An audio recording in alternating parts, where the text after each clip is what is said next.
Hello student, class 11. Today in this period, your BSc Business Studies, chapter number 6, Social Responsibility of Business and Business Ethics. ठीक, इसके दो module already हम भेज चुके हैं. इसका पूरा इंट्रोडक्शन और definition also I have said. Today's topic, case for social responsibility. इसमें जो बिजनेस का सोशल रिस्पॉन्सिबिलिटी है उसके लिए कैसे कैसे आर्गुमेंट्स इसके फेवर में अजम्पशंस मिलता रहता है और होना चाहिए. In this following are the arguments in favor of assumptions and of social responsibility. इसके टोटल 6 पॉइंट हैं जिसका मैं एक्सप्लेन करूंगा और इसको आप सुनेंगे. Justification for existence and growth. Number first point, business exists for providing goods and services to satisfy human needs. Business वो होना चाहिए जो किसी भी व्यक्ति को आप सेटिस्फाई करें और आपका जो गुड्स हो और आपकी सर्विसेज जो हो उससे वो सेटिस्फाई हों and thereby earning profits. और इसमें आपको जो भी प्रॉफिट आप अर्न कर रहे हैं उसका क्या कास्ट हो, कैसे अर्न करें, हर आइटम का अलग अलग एक पूरा डिटेल रखना चाहिए. Since business is a part of society, its prosperity and growth is possible only through continuous services to society. जिस एरिया में आप जो भी बिजनेस कर रहे हैं उसमें आपका, मैंने पहले भी बताया था और आज भी जान लें कि behaviour is the must thing because your good behaviour is depend on your profit. अगर आपका कोई भी बिजनेस है चल रहा है तो उसमें आप जो है आपका बिजनेस में हर व्यक्ति को कैसे डील करना, कैसे उनके बातों का जवाब देना, ये सारी चीजें डिपेंड करती हैं. Number second, long term interest of the firm. इसमें a firm and its reputation stands to give an maximum profit in the long run when it has services of the society as its important objective. It involves in unfair trade practices like blocking marketing, block marketing, adulteration, underpaying, etc.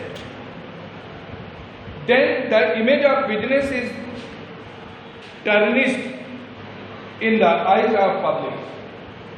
It loses customer trust and loyalty.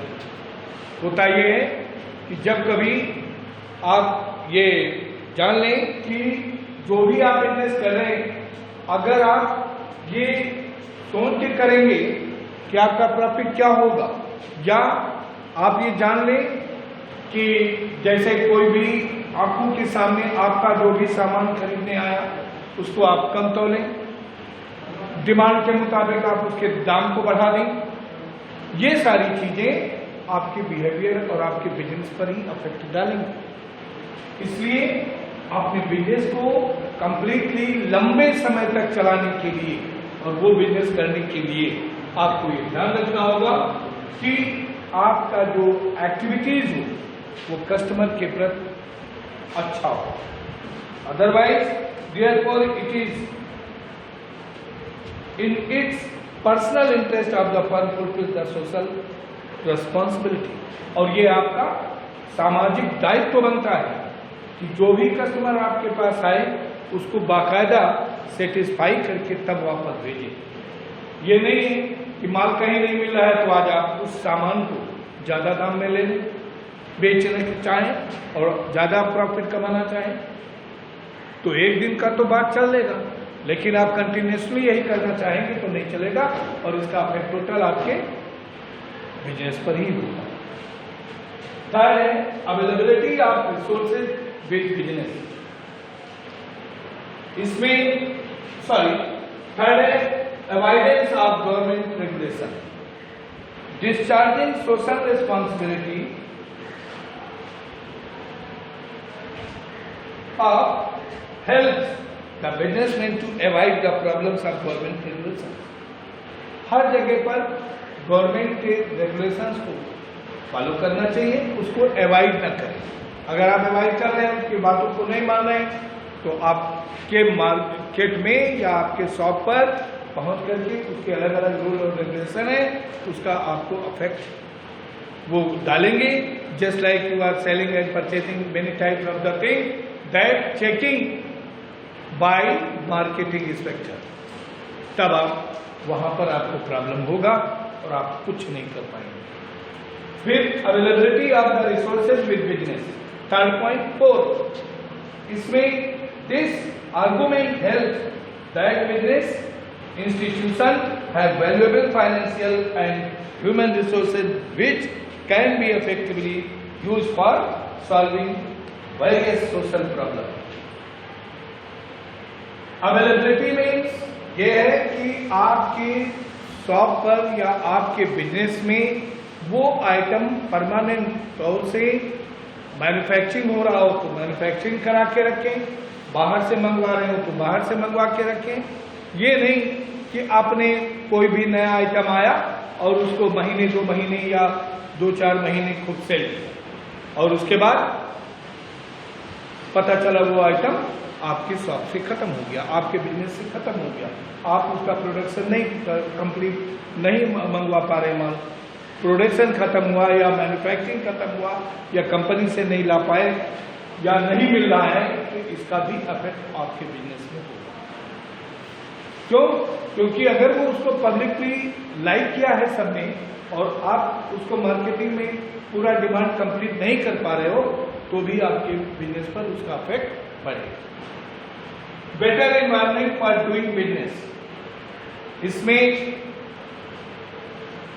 all ill society endangers the survival of the business, therefore it is argued that in order to have better environment for the doing business, the business should try to solve problem of the society such as employment, illiteracy, poverty. मतलब आप ये भी ध्यान रखें कि जो भी आप कर रहे हैं, ठीक, इसमें हम